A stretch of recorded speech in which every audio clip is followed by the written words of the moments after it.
Sud Radio. Ça va mieux en le disant. Jean Dorido. Et bonjour mon cher Jean Dorido. Bonjour mon cher Maxime, bonjour à tous. Vous allez revenir sur un sujet mais qui a fait polémique cette semaine, les fameux espaces No Kids. Pourquoi en réalité on n'aime plus les enfants?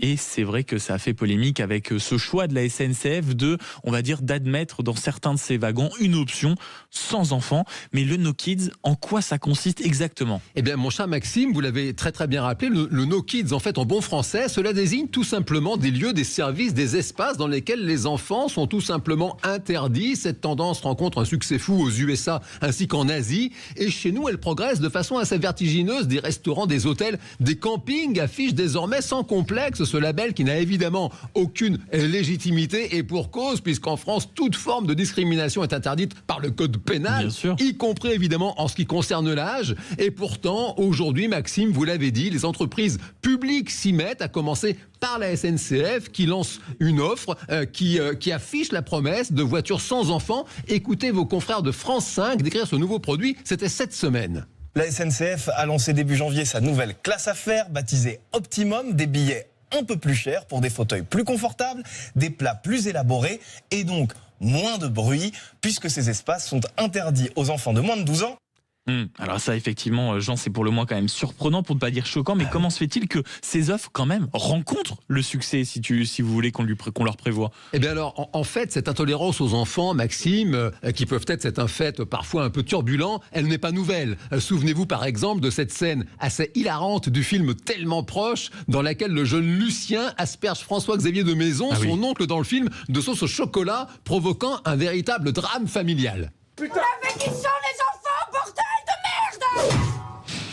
Donc le film date de 2009, ce n'est pas nouveau. Néanmoins, cette tendance, elle s'accélère pour au moins 3 raisons majeures. D'abord, les Françaises et les Français font de moins en moins d'enfants. Cette année, pour la première fois depuis la Seconde Guerre mondiale, la France compte plus de décès que de naissances. Cette raréfaction des enfants et des familles nombreuses, cette rareté des enfants qui crient, qui jouent, eh bien, elle augmente l'intolérance car c'est de moins en moins la norme sociale. Et puis, deuxième point, notre société est de plus en plus individualiste et le confort personnel devient une espèce d'idole dont le culte ne tolère aucune entorse. Et puis, troisième point, la population française est particulièrement sujette au stress, à l'anxiété et même à la dépression. Nous restons parmi les champions du monde de consommation d'anxiolytiques et d'antidépresseurs.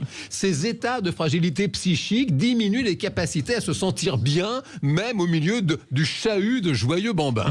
Le tableau est quand même assez pessimiste. Est-ce qu'on peut réussir dans ce pays à inverser la tendance? Eh bien, disons que de toute façon, il faut inverser cette tendance dans la mesure où il est absolument interdit en France de discriminer qui que ce soit. Et dans cette époque où chacun ne cesse de prôner le fameux vivre ensemble, il est assez ubuesque de voir des trains autorisant les chats et les chiens et interdisant les enfants. Ils sont moins bruyants. Non mais je rigole. Ça dépend des chiens et des enfants.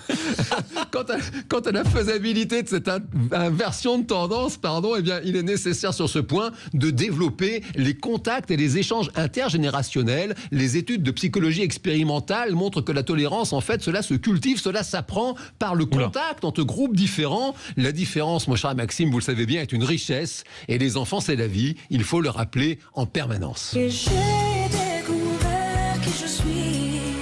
Tout a changé le jour où je t'ai donné la vie. Et si jamais le monde t'est Merci beaucoup mon cher Jean, et vous m'avez fait réaliser que j'allais peut-être devoir faire quelques stages de tolérance parce que figurez-vous que je suis plutôt un adepte du No Kids par moment. C'est très honnête de le reconnaître. Mais je l'admets. Qui plus est dans les transports, et je dois reconnaître, aller jusqu'au bout du débat, à chaque fois je ne l'ai pas fait exprès. Ça a toujours été dans des lieux de vacances où je me suis aperçu a posteriori que c'était des endroits No Kids et je me suis dit quand même, le capitalisme a du bon. Merci beaucoup. Oh mais quelle honte! J'ai les oreilles qui saignent. Arrêtez avec nous ce matin. Il y a de la magie en vous, c'est votre dernier livre publié chez Duno et on vous retrouve naturellement la semaine prochaine. Évidemment, tout ça est parsemé d'un tout petit peu de provocation. Dans un instant, le débat